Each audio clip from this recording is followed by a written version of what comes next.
Welcome back to Owning Health, where each week we are going to talk about practical ways to take ownership of your health so that you can live your best healthy life.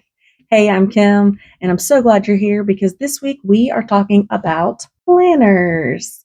So it is the first full week of 25, and that means everyone is talking about goals and resolutions.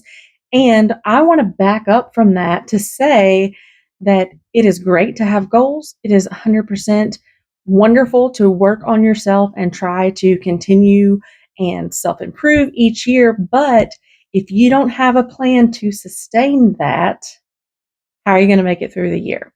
I think that's why a lot of resolutions fall flat after a couple weeks, maybe a couple months, because we just haven't built in the habits to keep those changes going in our daily lifestyle. And one of the ways I like to do that is through a written planner. And that may sound antiquated, but I think there is value in writing things down, to take those thoughts that are in our head and put them down on paper. And so I like to use a physical planner in addition to my Google Calendar.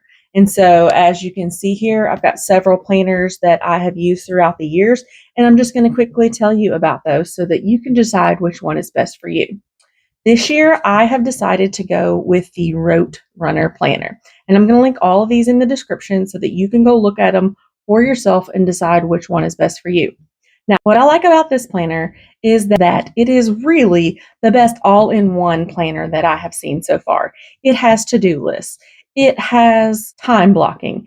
It has habit tracking. It has meal planning. It has water content. It has checklists for both your personal life and your work priorities. So I like that all of those things are in here all in one. Last year I used the Legend Planner. And what I liked about the Legend Planner is that while it had the daily layouts, it didn't have specific time blocking throughout the day. And that was useful for me because most of my weekdays look the same because I work a 9 to 5. So I'm in the office. And so I don't really do a lot of that kind of tracking in a physical planner.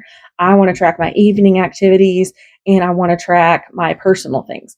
And so what I liked about the Legend Planner is that it just had those big blocks for each day, so I could write the big things that I wanted to keep track of during the day. And then it had some habit tracking and built into it as well. Moving on to the Passion Planner. I have used this planner for almost 5 years, and I really like it because it is great. It is a great goal setting planner.